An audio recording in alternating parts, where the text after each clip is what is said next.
Maybe this story isn't as weird as I think it is, but give it a look, because here's what you're about to see. You're about to see a guy who, fair enough, made a movie about a big German rally, a Nazi rally in Madison Square Garden in 1939.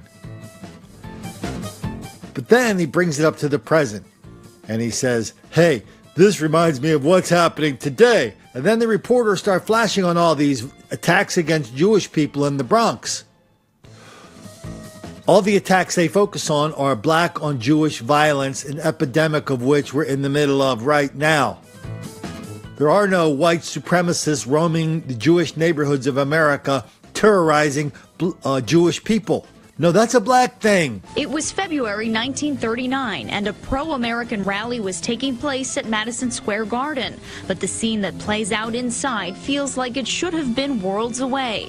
I was shocked. When I first saw it, I thought it seemed like a rally in Nuremberg or somewhere. Marshall Curry is director of the Oscar-nominated short film A Night at the Garden and says the pro-Nazi rally happened just months before the Nazi army invaded Poland.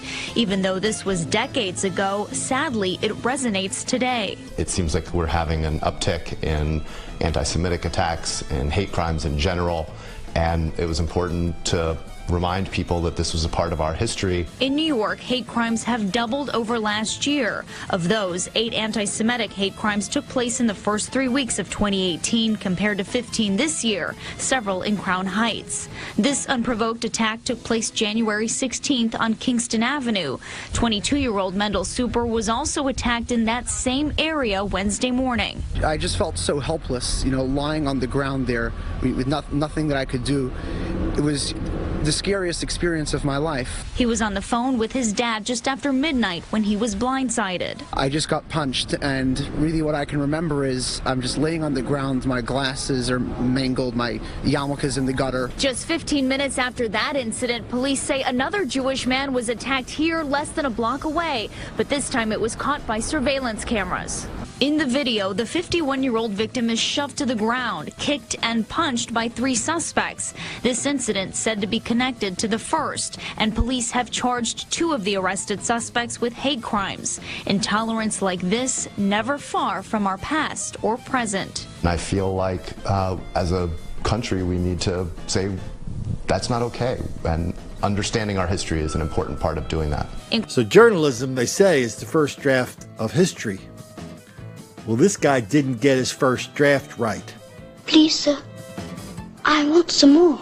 I mean, I just can't imagine somebody doing a story about violence against Jewish people. Say we did a story about violence against Jewish people in Germany and the run up to the war, during the war, World War II, and say we neglected to mention it was Nazis. Say we neglected to mention it was German people. Say we just said, yeah, lots of Jewish people were rounded up for no reason whatsoever, and we never really figured out what happened to them. That's what this guy's doing here.